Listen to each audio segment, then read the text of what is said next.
Perfect. Let me share my screen.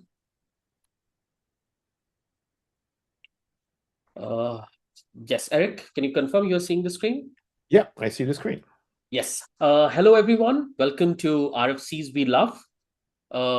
This is an event which is organized by IIESOC, which is India Internet Engineering Society. We do that with active support and working with Industry Network Technology Council, INTC. You have seen multiple of our events. We organize a pre-ITF forum called Connections before the ITF meetings every year. We do a webinar series. We did a webinar series on IPv6, on security, on IoT, bunch of different activities. So if this is the first time you're joining one of our events, go check out our website and stay engaged with events that we do. I will paste this once I stop talking. So you would have all the links about IISOC. We have a WhatsApp group, especially in India. Many people prefer discussion on WhatsApp. So we have an active WhatsApp group. You can join that. We have LinkedIn, all the different things, as well as an IETF mailing list, IETF India community, especially if you are joining from India. So stay engaged. Now, before we jump into the main discussion today, let's do some admin. We will use the Zoom Q&A. This is different from chat. This allows us to group questions together. Sometimes chat gets looking for exact questions because we want you to use the chat for all the other discussion. Feel free to use it. But if you have very specific questions for our our guest, then use the Zoom Q&A. That would be really useful for us. And of course, that's if you prefer to ask your question, you can always raise hands and we will allow you to speak, and then you can ask your questions directly. We prefer to keep the questions at the end, but if you have a burning a doubt or something, please submit it into the Q&A and we can take a call whether we need to interrupt the flow or not. So that's the admin. Let's keep the discussion lively. Let's just not do one way. Let's ask the questions. We have a very good speaker today, so let's move to that. So this is our topic for today, RFC 9099. And this is like a good case for us to actually talk about an RFC. Where in our RFCs we love, sometimes we talk about future RFCs. That's been more interest, but here we have like an RFC which has been published over a couple of years. It's been an excellent RFC. That's why we asked the author of the RFC to come and talk about it with all of us. So the RFC is RFC 9099. It's on the operational security consideration for IPv6 network. This is a RFC which sort of collects all the other relevant information, which is, as you know, in IETF standards, gets distributed over time. IPv6 had such a long journey over the years. So this becomes a very good guide, which has correct references, putting things together at one place, and it becomes useful, especially for operational folks who don't have to look through like a bunch of different RFCs and find relevant information, operational information that they are looking while in the protocol specification as well. So it's a pretty good guide, and we will just see in a minute how good it is. So before we jump into it, here we have Éric Vyncke, who is the co-author of RFC 9099. It's the area director for internet area at IETF for a very long time, and it's been active in IETF for much longer. He's been working at Cisco at the Emerging Technology and Innovation Group, also at the Belgian IPv6 Council, many books, and I've known Éric for a very long time, and it's been great working with him on the IETF leadership as well. Apart from the IETF, he is also a professor at the University of Liège, as well as somebody who flies planes and do gardening. So not just tech stuff. So it's amazing. So before we jump into a discussion and pass the baton to Éric, we have an upcoming IETF meeting. If you haven't heard, IETF 125 is in Shenzhen, is in our time zone. And it's if you are traveling to Shenzhen, that's amazing. Come and join us. But for some reason, if you cannot, at least for people from APAC region, the time zones would be pretty good. So please join us remotely. There is a fee remote, but for some reason, if remote fee is a problem for you and it's a something that we offer is the remote fee waivers, which is no question asked. So use that opportunity to register for the IETF meeting and join us for lively discussion next month. So off to you, Eric. I'll stop sharing and then you can start sharing.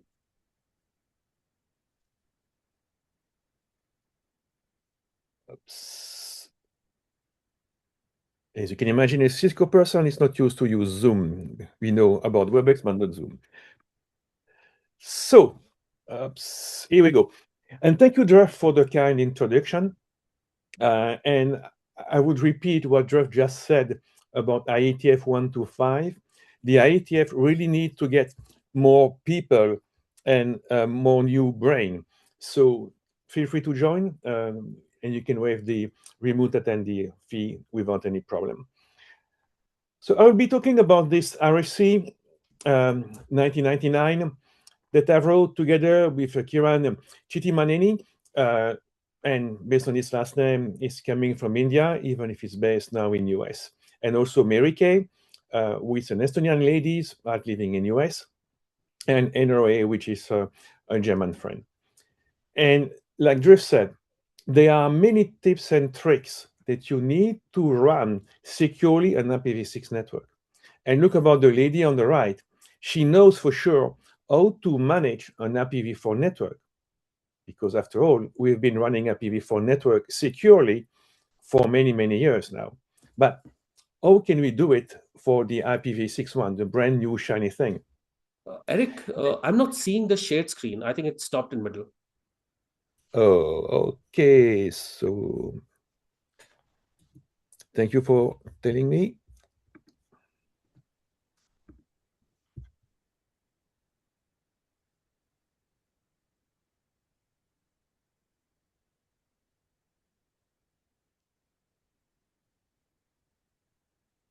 Yes, make it full screen and then we can. Yeah. Is it okay now? Yes. Okay. Oh, again gone.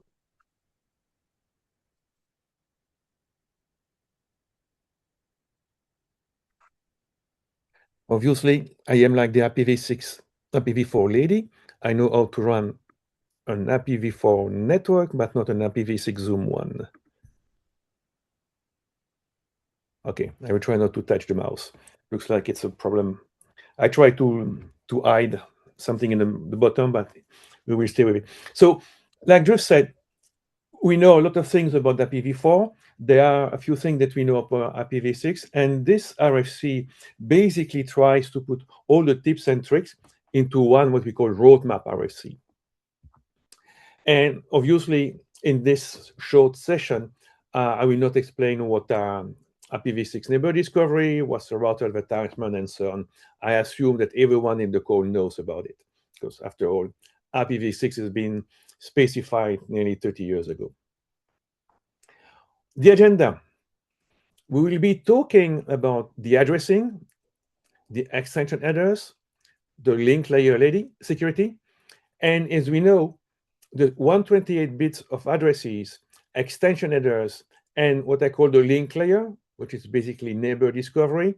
So replacing ARP that we know by IPv4 by neighbor discovery are the major deviation for IPv4.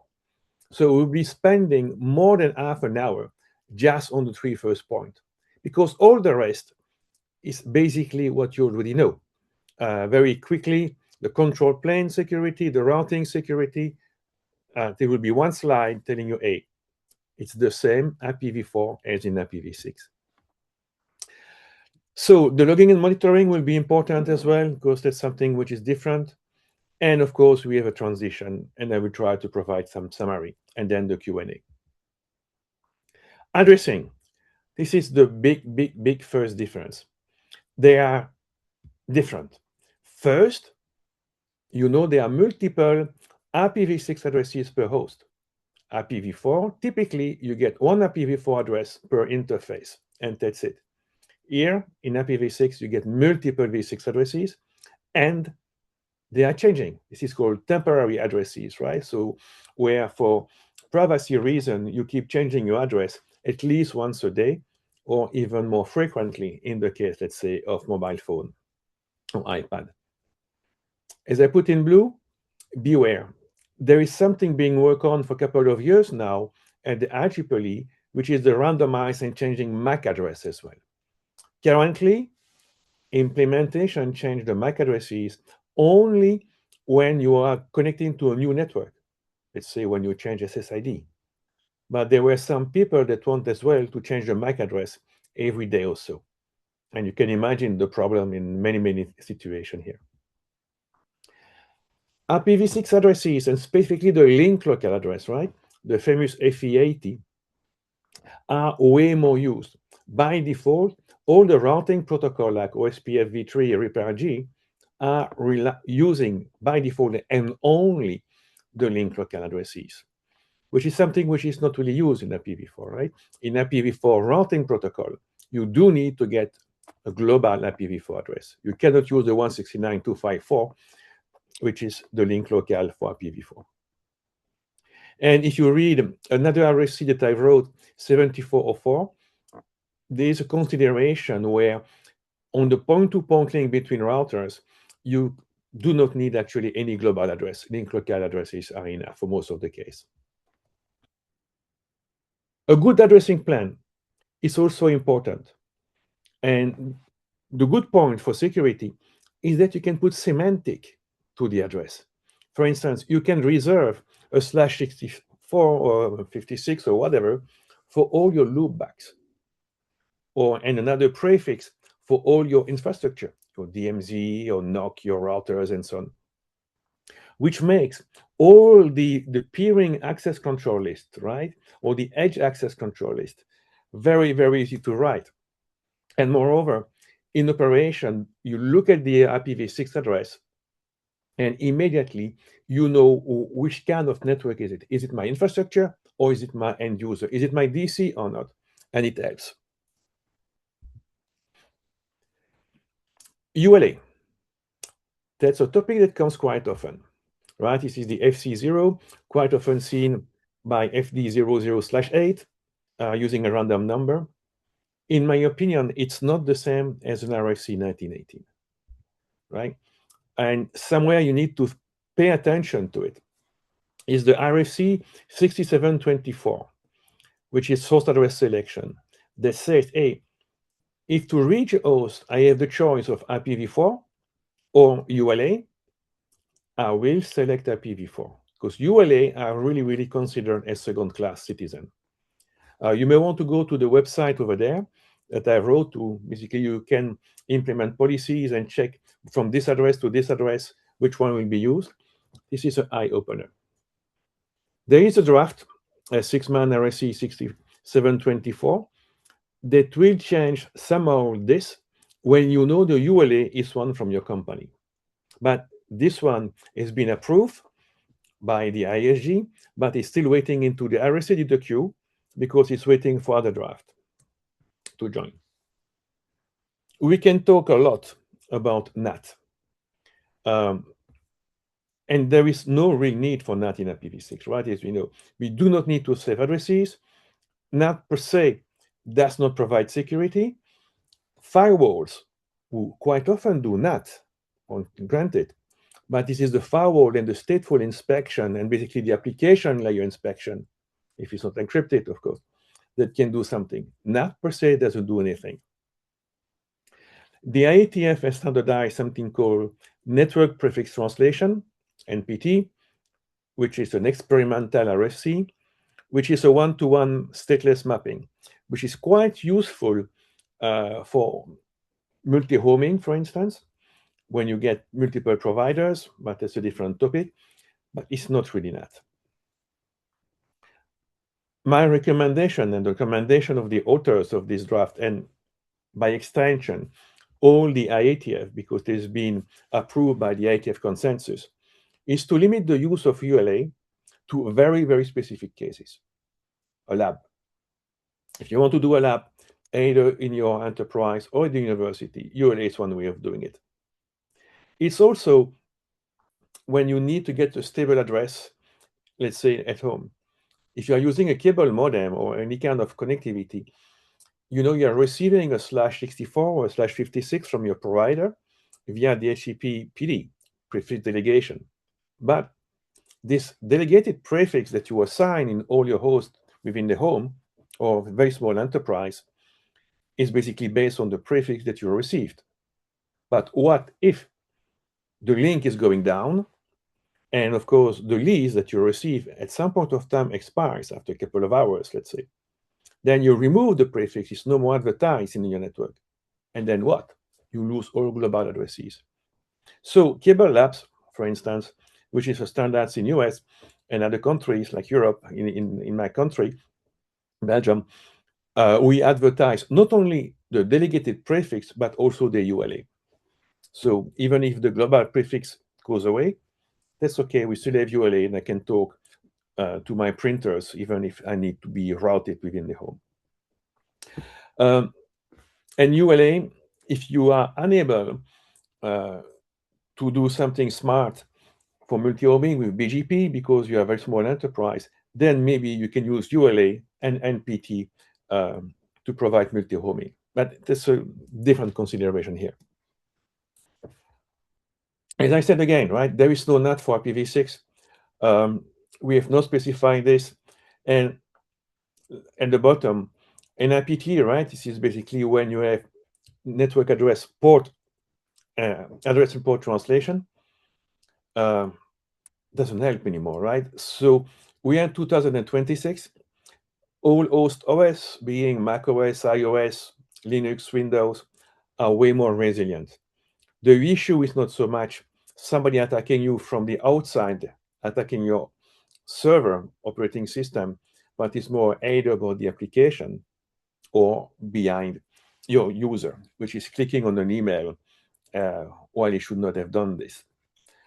Malware are no more really injected from outside, but again, right, this is the user fetching it by running something like very insecure click. An ex-colleague of mine, Steinter, who now works at Arbor, wrote a paper while he was in Arbor. It was very early, right, 2017, nearly 10 years ago. There was a Trojan in Windows that somebody downloaded again by clicking on the link or whatever, but basically bypassing that because it was downloaded. And this Trojan simply included Mirai bot, right, the Mirai worm, and basically was discovering all the IoT device, webcam, for instance, or printers, and attacked them. And it was done behind the NAT. So clearly NAT doesn't protect you anymore. What can we say as well on addresses? As I said, temporary addresses are there. It's not always easy for doing the monitoring. We shall come back on this later. And of course, good luck if you want to do an access control list with host. Then, hey, today this host is having this address. Oh, and the day later, hey, I need to change this address. No, right? We need new tools. And as you know, DHCP-v6 is not always possible. For instance, Android does not support it. What you will see sometimes in yellow is my own recommendation on this specific deck. Don't be afraid to use easy-to-remember static address, like, for instance, a : 53 for your DNS server. Or on all interface of all your routers, use the same link local, FEAT : 1. That's easy to remember. It will not facilitate the scanning. People are still, for instance, if you want to discover all the IPv6 addresses of your router, right, do a trace route. You will be discovering those global addresses anyway, and not the link local here. So that's even a bonus. People will find you. So there's no need to use hard to remember v6 addresses or random addresses for servers and routers. Use very simple address. Use easy to remember. Because in case of a security incident, you need to be very quick on the ball to say, oh, this is this server, this is there. You do not need, you need to avoid losing time, basically, with impossible to remember addresses. So use simple address. Okay, time to jump to the second big difference, all those extension headers. And I will spend a couple of times about parsing the extension header chain. Why? Because we want to parse the extension header chain in order to reach the TCP or UDP header, which behind, let's say, for permit, SSH, and block telnet, right, based on the TCP port. And every extension headers, that's a quick refresh, have the type of the next header, NH, and the header length. So in that, the 40 bytes of the v6 header, we will have, for instance, next header equals 0. No need to put the header length of the v6 header because it's always 40. Next header zeros means hop by hop. And the hop by hop options itself contains a next header 43 and header length 32. And 43 is routing, for instance, for using SRv6 that Druff loves so much. And in the routing header, we have next header 60, and 60 is for destination. And if we had a length of 1300 and destination include itself a next header of 6. 6 meaning TCP, and that's where you get the header, the TCP port, and the data behind it. Okay. Now, what about a firewall or an access control list? It was really trivial in IPv4 because most of the time there's only 20 bytes of IPv4 header. So you know where to look exactly on which offset to look for the TCP ports into an IPv4 packet. But it's okay because all in IPv6, right? Because all the extension headers bearing the v6 header itself, which is always 40 bytes, have the header length.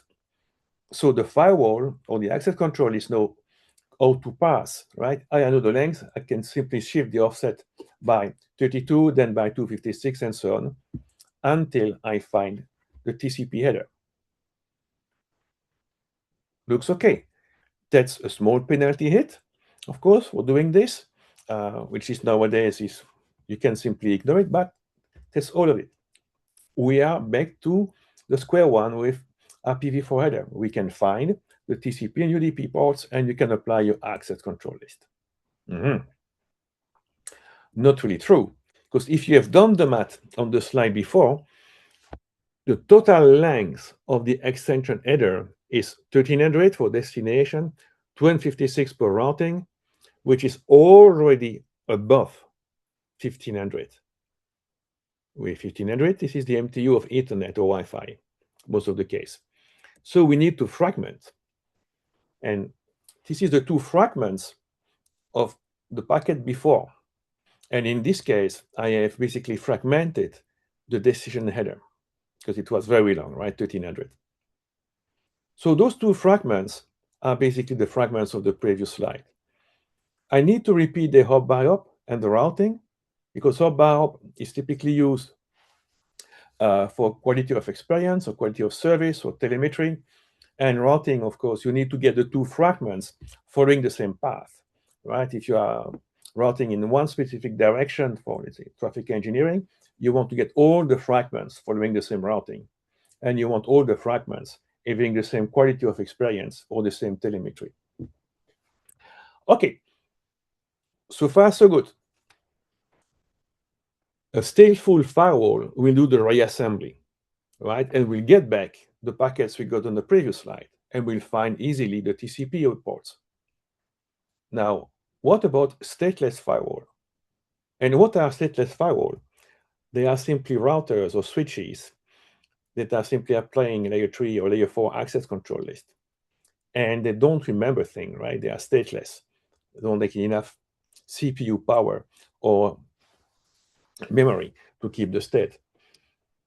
So the first fragment is received, and you can do as before, right? I know the length of hop by hop, I know the length of routing, I know the length of fragment. I arrive at destination. This is where there are the 2 bytes with header length, 1300, and next header, 6. And obviously, in the packet, it's not enough for 1300, so the first fragment, I cannot reach the TCP header, right? It's not there. Okay, assuming you let it go through, by default, arrive the second fragments, hop by hop another length, routing another length, fragment another length.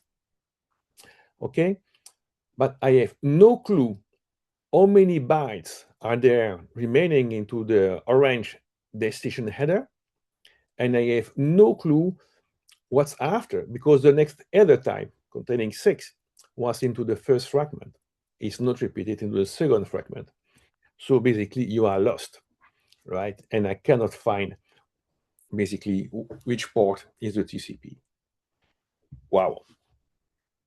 Which is the reason why RFC 8200, which is the standards for IPv6, that state that if the first fragment does not include whole headers through the upper layer, so TCP, UDP, then that fragment should be discarded. And feel free to do it, right? So my really, really strong advice and recommendation is to drop those fragments at the edge, because typically you can trust your internal network most of the time. Most of the firewall can do it. Not only they can filter by TCP or UDP ports, because they will do the reassembly, but they can also drop those kind of very strange fragments. And some routers, obviously, I don't know all the routers worldwide, but at least on some Cisco routers, you can do it by tapping the command below, undetermined transport, matching when you don't get the transport into the first fragment.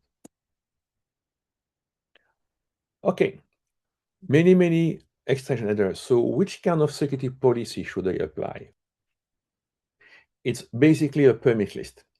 Only you as a network operator knows which kind of extension headers you need to use. For instance, you can use fragmentation header, because relying on pass MTO discovery is not always nice. If you're using mobile IPv6, then you need to allow routing at the type 2. But typically, nobody is using mobile IPv6. Of course, don't forget about IPsec, AH and ESP. And for many firewall or policy enforcement point, there is no difference between an IP protocol like TCP, GRE, or SPF and an extension header. So just beware when you apply the permit list here to permit, of course, TCP and UDP. If your router firewall at the edge is capable, drop packets with the first fragment without the layer 4 header. So test the first fragment on the slide before. There's an attack as well with out-of-order extension headers, right? Maybe the kernel developers was expecting, hey, I need to get first hop by hop, then routing header. And if a bad guy is sending routing and then hop by hop, maybe it will crash the code. So let's say the firewall inspecting this. Routing at the type 0 was used for source routing. It deprecated, so drop it. The hop by hop, either drop or ignore, because it's typically causing the packets to be inspected by the route CPU and not by the LAN card, so having a huge performance drop. So either drop or ignore those. And for you, if you are using a SRv6, which is using routing at the type 4, you really need to drop all those routing at the type 4 at the edge of your network, or use a specific prefix like the 5F00 that has been defined by the INI, the IETF, as a source and destination address for your SRv6.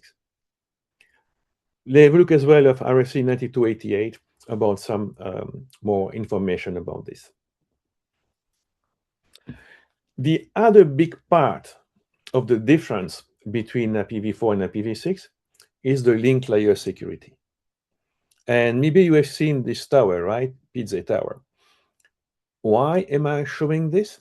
To show the importance of the foundation, right? The foundation here, I've obviously broken. The layer 2, if you call me like this, right? The cellar, which is in the ground, is too weak. And maybe the tower will fall at some point of time. And it's multiple layers, right? So they get the IP layer, the transport and the session and so on, and the application on top. So you need to get a very strong layer 2. And NDP is not really the ARP that we know.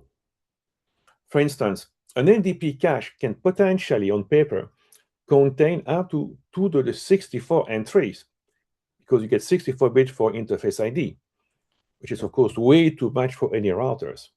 So we need to protect the cache to prevent the DOS, right? If you have only room enough for 1,000 entries, we need to be sure that these 1,000 entries are correct and it's not buggy. So we need to protect them. How do we do it? By doing some rate limiting on the discovery of new entries and putting the limit in the size. So maybe it's filled up at 1024, but at least it does not waste the complete router memory. And basically, in 2026, it's implemented everywhere. NDP has been defined around 96, way before the dsniff attack. So if you know about ARP spoofing, it's dated 2001 with dsniff. So obviously, when NDP was designed in 1996, it didn't take this into account. So there is no authentication, and all the messages can be spoofed, as ARP messages can be spoofed. Moreover, IPv6 does not need v6 because we can use Slack.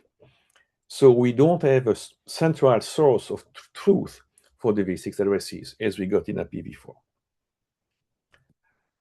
So security at the link layer, or at least the mapping between the link layer, Ethernet, Wi-Fi, and the IPv6 address, we can do it multiple ways. There is SEND, Secure Neighbor Discovery. This is where all the router advertisement, neighbor advertisement, and so on are signed. Interesting technical way, but not a single operating systems implemented it. So it's pretty useless, right? So routers, some vendors' routers can send signed router advertisement, but nobody can verify the signature. Okay, very, very useful. To prevent the NDP cache, you can use, for instance, a /127, so based on a link, typically on a point-to-point link, because on a point-to-point link, you have only two hosts. So you only have two addresses into your cache. So a /127 is enough, and nobody can exhaust this cache. If you're using link local only, remember this RFC 7404, then nobody from the outside can try to fill the cache by requesting a v6 address resolution, which is pretty cool. Over broadcast media, like Wi-Fi, which is actually a multicast as well, or Ethernet, you need to use what we often call first-hop security with techniques that has been specified at the IETF, implemented by many routers vendors, like ArrayGuard, DHCP-Guard, and so on and so on. ArrayGuard relies on the fact that you, as the network operator, you know exactly where the router is, on which port. I mean, for Wi-Fi access point, it's trivial, right? So this is the upstream, while all the Wi-Fi client are obviously normally not routers, simply client. And you need as well to snoop the IPv6, let's say for macOS or Windows, if you're using the IPv6, or using NDP. So you look about the traffic about NS, then neighbor solicitation, neighbor advertisement for Slack, and you try to build what we call a device tracking table, having basically the mapping between the IP address, Cs, plural form, the MAC, and the port. And every neighbor advertisement that violates this, you drop it. Obviously, this is stateless, this snooping, so it can be fake, but it relies on the fact that the first user of an IPv6 address is the owner. It's way better than nothing, and if you think about it, it's quite secure. It's not perfect. And as well, when you are building this device tracking table, it will be very, very useful for the rest when we talk about monitoring and auditing. So we spent, as I told you, more than half an hour just on the three things: the addresses, the extension headers, and the link layer security, because they are vastly different than IPv4. But control plane, it's very easy to do in IPv4, in IPv6, sorry, because it's the same thing. Use again an ACL to drop all the routing traffic, so don't accept routing information coming from out of the internet or from your partners or from your client. Allow BGP only from non-peers, right? filter traffic to your management interface. And remember what I said about addressing. If you reserve a specific /64, for instance, one with all F or whatever, right? Easy to remember. Use for all the loopback interface. So a single line on all your edge ACL will be enough. And this is pretty cool because you don't need to maintain it. Like in IPv4, you need to rate limiting packet exception. This is when you generate, for instance, an ICMP, right? It's very expensive CPU-wise to generate an ICMP message, so you need to rate limit them. Like op limit exceeded, basically TTL expired, right, for trace route, packet too big for path MTU. The only thing which is new for IPv6 and the difference for IPv4 is for the hop by options extension headers. Remember, there's the one used for quality of service or telemetry or other stuff.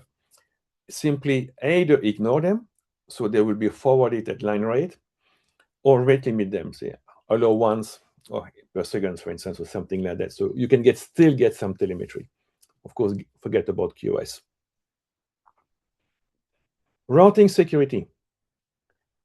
Yeah, let's do protocol authentication, right? Please use BGP SIS or the Cisco EIGRP with MD5 authentication on the routing updates, exactly like you should be doing in IPv4. Or in the case of BGP, this is, of course, now TCP authentication option as well. Something different is for OSPF. OSPF v3, as you probably know, is the reference, the standards for OSPF for IPv6. Can do v4 as well. There are two ways of doing it, which is, of course, you need to select one. IPsec in transport mode, because again, IPv6 has been designed with IPsec in mind and vice versa. So you do IPsec in transport mode, which is interesting because not only it can use AH for authentication, but it can also use ESP to provide confidentiality for all the OSPF LSA, for instance. The authentication trailer, this is the other way of doing OSPF authentication, is pretty much similar to OSPF v2. Honestly, what I've seen in deployment is always the authentication trailer. So do it like in IPv4. Please, please do not forget to do this. We also have bogons, of course, right, in IPv6. Bogons are v6 addresses that should never be used as a source or destination. There is a list that you can get by HTTPS, either a CSV, but also like a BGP route map for your favorite vendor for routers, coming from Team Cymru. And I say Cymru because Cymru is the Welsh word for Wales, and the team is based in Wales. Wales, just a refresh, is on the west part of UK. This is the 1 minute of culture by Éric of today. And of course, unicast RPF check, right? This is when basically, when you receive every packet, right, you look about the source address of every packet, and if it exists or not into the routing table, then you drop it. If you have no route to an IPv6 address, it should not be as a source address. You can drop it. This is called loose mode unicast RPF check, but there are other ones like strict mode or feasible RPF check. Again, check with your routing vendor. Now, another part which is changing is everything with logging and monitoring. Because I don't know whether you are playing with games like Dungeons and Dragons, and you get those dice with 20 faces. This is basically one, right? We have multiple faces. One host can have multiple v6 addresses at the same time, and you need to do correlation. Moreover, in addition to the v6 address, it can have an IPv4 address as well. And you need to be able to stitch, to glue together two security incidents, right? One with a v6 address, and let's say one with IPv4, or with another v6 address. If one address, the two addresses are the same, let's say I'm attacking a PC over one IPv6 address, and from this PC, I'm jumping to another one, using a different v6 address, I need to be sure that all the logs are glued together and can make correlation. Now, even in 2026, not all security information and even management systems support v6, so that's kind of a shame. And not all of them can make this stitch operation. The stitch operation is often done on MAC address, which is not always known. Not only this, even if a host had only one address, it can be written in multiple ways. Like in this one, with leading zeros in uppercase. This one, removing past some of the zeros. And this one, which is called in IETF the canonical format, in lowercase and no zero and maximum compression. So it means that you cannot use Unix tool like grep or find for literal search into the config file and the log file. You need to be a little bit smarter. And into the RFC 1999, there are some tips and tricks for doing this. And if you want to do monitoring and auditing, what can be my informational source? I can use the log files, right, syslog or whatever. And again, beware of the v6 addresses being written in different ways. IPfix or NetFlow, netconf, and SNMP can be used as well. Of course, in IPfix, you get a specific binary format, so all is good. But you can as well simply be doing SNMP grab of, let's say, the NDP cache. As you will see, it is very important to get the mapping between an IP address and a MAC address. All right. So getting the content of the NDP cache is important. And you can do it even by using SSH and some CLI command.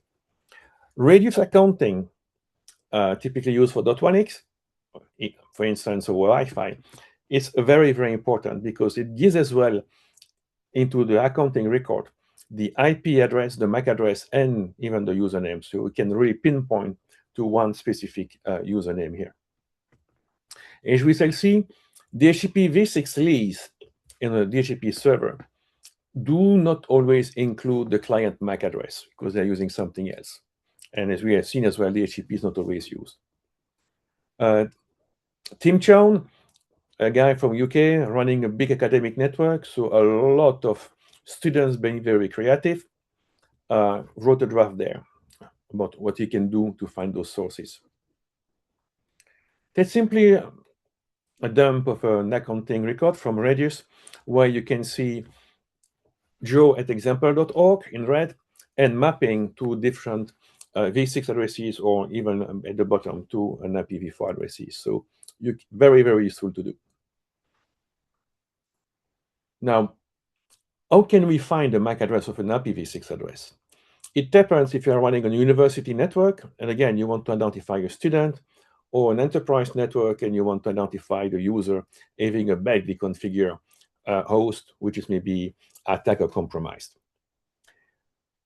DHCP leased addresses or prefix to something called DUID, DHCP unique ID. Remember the unique. And the DUID can be time plus MAC address, can be the MAC address, can be a vendor number, anything, or your UID. So in the two cases, you get a MAC address, but the other case, no. And it's really, really up to the client to do this. So for instance, in the first example here, the DUID is finishing with the MAC address in yellow, in blue, which is actually the right MAC address. So far, so good. But on this one was done on my home network, and it was the DHCP for my wife's laptop, and her DUID was this one. It's actually a MAC address in blue, but it was the MAC address of the Ethernet adapter, and she was using Wi-Fi. Remember, the UID is unique, so you have a single client ID per host, even if the host has got two interfaces like Wi-Fi and Ethernet. Oh, how can you do it, right? Interesting. So basically, the DHCP doesn't help a lot. So what you need to do, and what many people are doing, and I know it's not smart, right, to say the least, is to get a grab of all the NDP cache. So this is one of the Cisco routers, I mean, work for Cisco, right? Where you can run every 5 or 10 minutes via SSH this command, get a dump of all the v6 addresses and the link layer addresses. And if you note on the address on the left-hand side, it's in uppercase, so it's not using the canonical format for the address. Yeah, that's the bad news of the day. As we are using Slack, that's basically the only way to go. It's not too good, right? But yeah, let's face it, you have to do it. So now, interestingly enough, Google, authors, and a few others has specified a way to use DHCP to register the v6 address to the DHCP server, right? So normally, in the IPv4 world, the DHCP server was releasing an address to a host, and the source of truth was the DHCP server. Now, in the v6, a host generates a random v6 address, and within the right prefix, obviously, use it, and then can register it over DHCP v6 to a server. I'm not sure whether this has been implemented, though.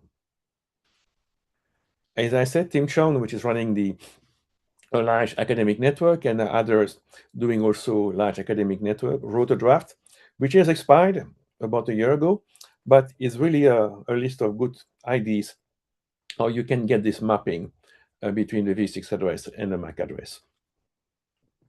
Okay, so we have tons of information. What can we do with it? If you want to do this user accountability, yeah, we have seen the radius logs, first hop security, the device tracking table that you need to filter the name advertisement can be used as well. And then the NDP cache that you can do for many reasons. Okay, inventory. Many network operators are scanning their network 10 or their internal network daily to make an inventory of all the used IP address. And once you have got the IP address, you are doing a port scanning to see what's happening in your network, what kind of services they are running. Obviously, you cannot do this in IPv6. There are way too many addresses to scan. Two ways of doing it. IPfix would be a good one. And you simply do aggregation based on the source address. Or you collect the NDP cache and you get all the v6 addresses that are used. Or if you can, you need to be adjacent. So you need to be on the link. You send a ping to ff:02::1, which is the link local multicast for all nodes. And you will receive normally a reply from all the IPv6 nodes in the network. So that's another way of doing it. As I said, the correlation, and you need to get the MAC address most of the time to do the correlation. Not only you are doing scanning, but you're also doing vulnerability scanning. So you need to find all the hosts, right? And when you do it, you need to take into account all the addresses. So you need to scan the ports, right, on each and every IPv4 global addresses, each on every IPv6 global addresses, but also the IPv6 link local address. Because remember, even if you think you are running an IPv4 only network, because you never configure v6 on your routers and switches, but actually you are running host operating systems like Windows, Linux, and so on that supports IPv6 for many years now, and that by default enable a link local. So within a LAN, every machine can attack over v6 link local another machine. So you need to be sure that the services running a host are protected both over IPv4 and IPv6, right? And in some case, the personal firewall rules could have different implementation between v4 and v6. Typically, let's say on Windows, this is per application. So that's okay. It's not per address or per port. This is really per executable. so which is a little bit easier. But it's not the case everywhere.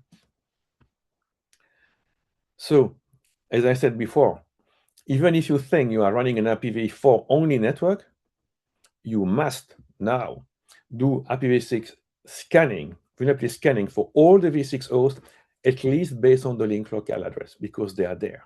Again, kind of a bad news of today. Transition to IPv6 or coexistence dual stack mechanism. Do they have some security impact? Yeah, yes, of course. So when you are running IPv4 and IPv6 together, it's called dual stack, right? It means that your castle is basically two doors, one for IPv4, one for IPv6. And the security policies must be congruent. For instance, on the right-hand side, everyone can enter for IPv4, but it's blocked for v6. If the port needed to be blocked, that's fine, except that IPv4 can go through, or vice versa.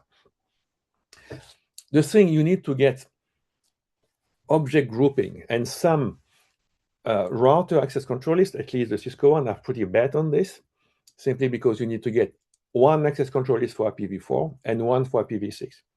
If you have two lines, of course, you can easily compare two lines of v4 and two lines of v6. If you have 1,000 lines, good luck, right? You need to do some automation there.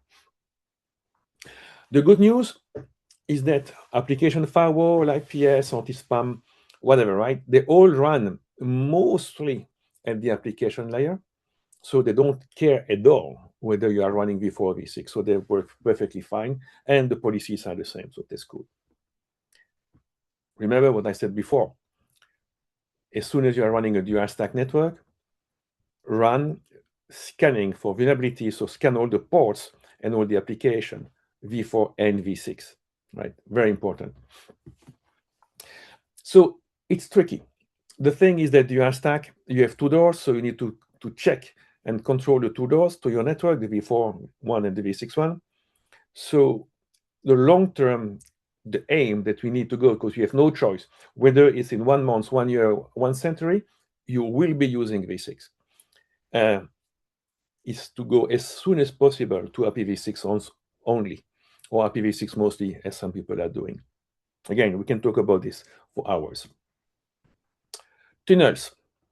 Honestly, when I started doing security and IPv6 15 years ago or so, tunnels were a big thing because nobody was using v6 in the core. But now actually everyone in the core of the internet is using v6. It's only in the access or at the home or in the enterprise. So they are a thing of the past. Normally, all those automated tunnels are disabled now, but you may want to check and maybe block those protocol 41 and port UDP 3544, even if they are more used. Translation technique. Translation techniques relies heavily on NAT64. And again, I will assume that you know what it is, or 464 XLAT in the case of IPv6 mostly, or v6 only network like GIO in India, for instance, does. NAT64, when it wants to reach an IPv4 only network, relies on DNS64. And DNS64 basically make up a synthetic quad A based on an existing IPv4 address, A record. So DNS64 generating a quad A record obviously cannot sign it because it doesn't have the private key of all the zones, right? It doesn't have the private key of drift.com or eric.com or whatever. So it breaks DNSSEC. The only thing now, if you can trust in the DNS64 and you configure it as your trusted designated validator, then that's okay. But obviously you need to run then DNS64 on your premises, right? Don't use the public one. NAT44 also breaks IPsec if you don't use UDP encapsulation.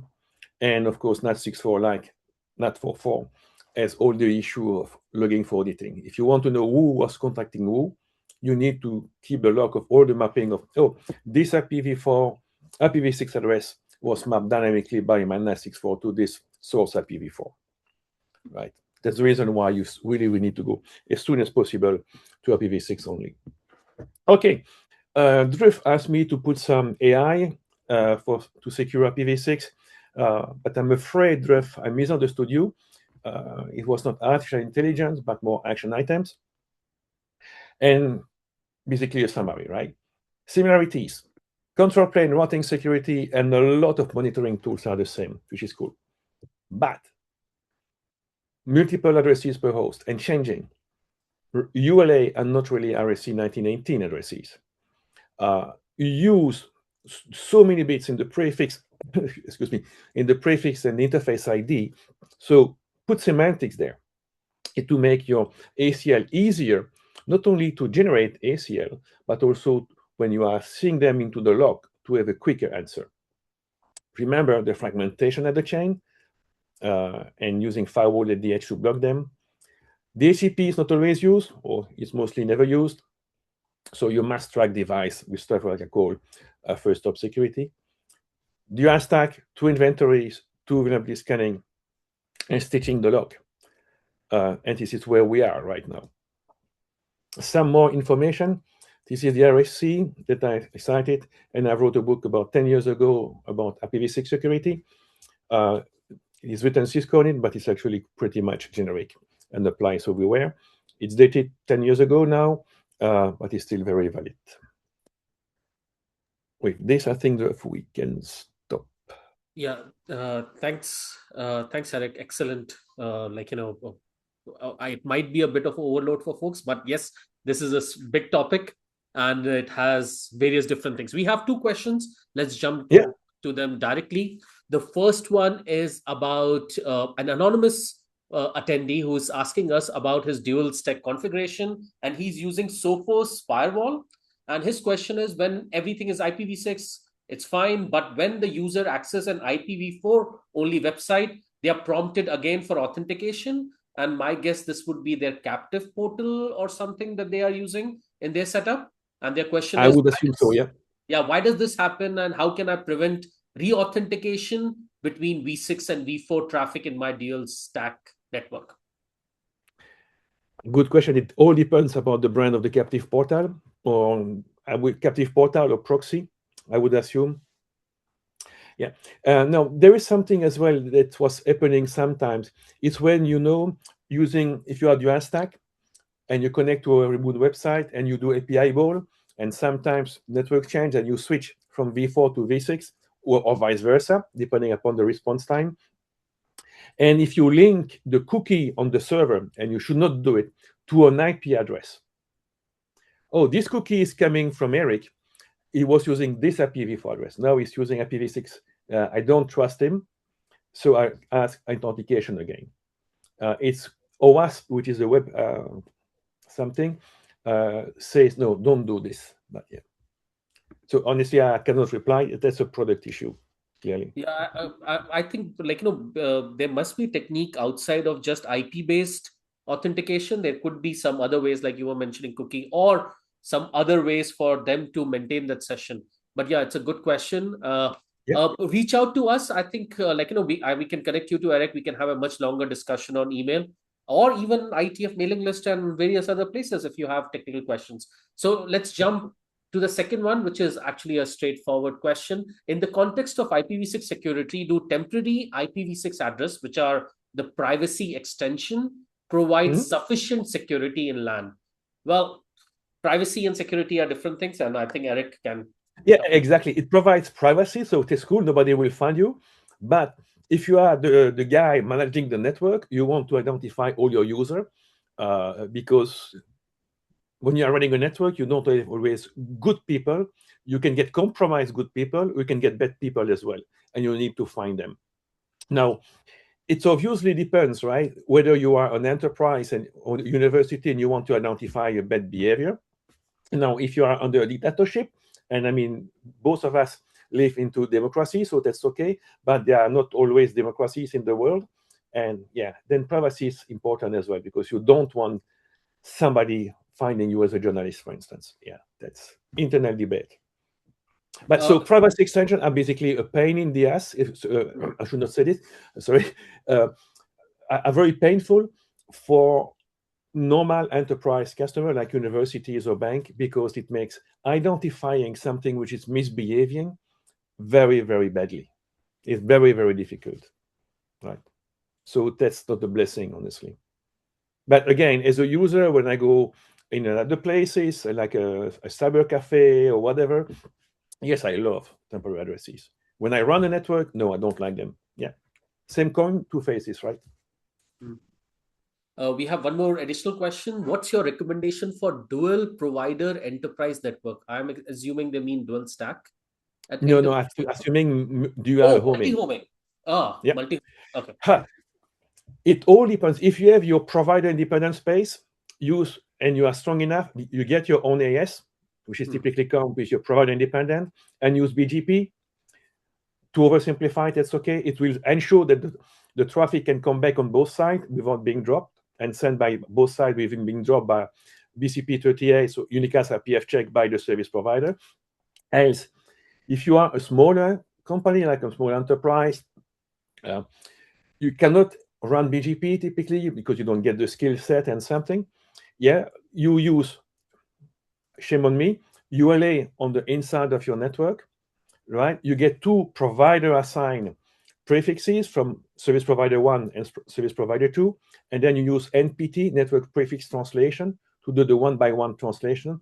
So when you exit by one part, you are sure that your address, the source address, is becoming from this ISP, so will not be dropped by BCP38 anti-spoofing, and the reply will come back to you.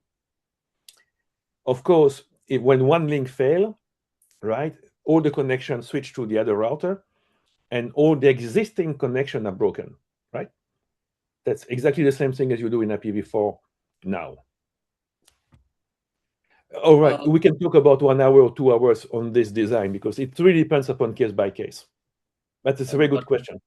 Yeah, Eric, one question also, like, because we have discussed among in IISOC and in connections and various extension headers for a very long time, and there's there was this EH limit draft which came up, and it's right now I think abandoned. And again, from the operational side as well, there is this whole thing like you also mentioned about, like, be careful with your permit list and what are the extension headers that you are allowing. But at the same time, currently we feel we overblock extension headers Correct. as well. So what is the incentive we can provide that people handle this extension header correctly? Like, what's the guidance that we can provide, not just from the security point of view, but from the overall operations of because you're right. We want to get the internet keeping moving and becoming more and more secure, right? So, and the only way to prevent ossification is to rely on extension headers, right? This is the reason as an INTEDI are really pushing for extension headers. Use it the right way, right? Don't take me wrong. So the only thing is that quite often people are scared about extension headers, thinking about transit provider, right? Not the enterprise themselves, but the big ISP or the big service provider. They're afraid of it. They should be afraid of about a few of them, like, for instance, blocking a SRv6 if you're using a SRv6 internally. But for the rest, what's the point of blocking extension headers? You only run the traffic, and normally a service provider, right? You receive traffic from one customer at the peering point, you need to transfer it and change to the other one, right? I mean, maybe touch the deserve code point if you really, really have to, but that's it. Don't touch packets, don't drop packets, right? You are paid to transfer packets, and those ones are completely harmless. Again, if you ignore hop by hop, which is a different story, there. I mean, you don't filter traffic, right, as a service provider. And what we have seen when we were starting, if you remember, 10 or 15 years ago, oh yeah, but external headers are dropped over the internet and so on and so on. It was actually 2, 3 big service providers, including I think 2 from Europe, that were blocking them. And we talked to them, and it disappeared. They said nothing, right? But the block and the hurdle says disappeared. They remove an access control list somewhere or whatever. I don't know. Yeah, we have one more question. Is IPv6 auto summarization being utilized in some of the providers' network? What are the challenges or gotcha for that? Auto summarization. I'm not sure what I understand what is meant by this. I think address summarization, that would be my guess. But auto. this thing. If you want to ask your question, I can give you permission as well. But we are also running over time, so we need to be Which quick. is okay for me for still a couple of minutes, but no more, Yeah, basically. Anup, I've given you permission if you want to directly talk and ask your question and explain yourself. Sure. Can you guys hear me? Yes. Yes. Hey, hello, and thank you for that great conversation. So I think in the router configuration, there is an option to do route summarization, or if you're receiving a lot of 48s, you can say auto summarize all that to, I know it's a 132, right? Part of that. And I'm looking at and I was actually typing the second question about that. I'm looking at the IPv6 route table and I'm seeing bunch of 48s, right? And I know this provider independent 48 is being given out, and then you see bunch of 32s, 30s. And my concern is that how fast, I mean, given the scope of IPv6 allocation, you're going to explode the route table with all these 48s, and are there going to be the challenges and the gotchas with that? Oh my God, someone exploded this, and how do we control it, manage it? Or are the tier 2 ISPs and the tier 3 ISPs going to auto summarize these and say, look, I'm receiving all these 48s, I know they're part of 32, just enable auto summarize so I don't have to carry every single 48 in my environment? And then the flip side that I'm really worried about is that if you have a black hole of a 32, because someone auto summarized it, is someone going to start sending all the 48s? And then how would that work, right? I mean, Yeah. I'm like really worried about from an ISP perspective that I haven't put my head together to that. And I've been struggling with this for years. So any thoughts on that? I mean, how, Yeah, I I know would it's say not two being thoughts. utilized that very well. It's really a complex problem, right? Yeah, absolutely. And honestly, two thoughts about it. So the first one, if ever we got a routing table for V6 as large as the IPv4 one, I mean, numbers of entries, I would be happy, right? It would mean that a huge amount of V6 traffic. But, okay, it doesn't help you. As you know, right, the /48 is basically the maximum size of prefix size you can get, usually to be routed over BGP. This is a kind of a common policy. It's for indeed PI space, which is used for multi-homing, which means that the /48 will be announced at least to two different AS paths because there's the goal of getting multi-homing. So you cannot auto-summarize them, and you should not. But for exactly the same reason as you said, right? Maybe on one case you can summarize, but on the other case you need to get the more specific, and then the more specific will always win. So you cannot auto-summarize those PI space. I think that's a good point. I was really more looking from not the dual homing of that, but if you are connected to a tier 1, but it's going between tier 2 and tier 3, then you get into this situation of what are they carrying there. And actually, Ketan actually pointed really good point about that. If you're using RPKI and ROAS, right? Well, the auto summarization not going to work because you are certifying your particular route. And if you're saying this 48 is coming from my ASN, you better accept that. Otherwise, that 32 is a much broader summarized route and may not flow, right? So I don't know where RPKI with that's going to be and how we're going to actually manage this operationally. Which is basically, I'm afraid that we need to keep the /48 independent. So no even if a service provider has a 24, right? That's a lot of 48s. And there are enterprises, there's big organizations that are bigger than 24s that I've seen, right? I mean, in US, like Veterans Affairs is like a /20. I mean, there's summarization, or we're gonna say you are allowed to send 50,000 48s as one enterprise. Is V6 Ops really looking at this as a problem set, or do we know anyone looking at it, or just like? I think it will be more like at the IETF, a working group called GROW. I forget what is it about, but it's basically a BGP operation. Okay, I forget BGP operations. Okay, but it's not the name of the group is GROW, GROW. Okay. right? If I'm not mistaken. Yeah, it's group. It's Okay. basically Sounds Brooke good. is following this one. Yeah, Anup, thanks. I think we are over time, like 10 minutes already. So let's wrap up. So final thank you, Eric. Thanks for coming in and talking about this. This has been excellent, and it's been extremely useful for, and we had like bunch of questions from folks over time about this, and there was demand for this particular RFC. So I'm glad that we could get the author of the RFC to come and talk to us. And thank you. Hope you guys all enjoyed. Have a great week ahead. Goodbye and see you at the IETF. Bye-bye.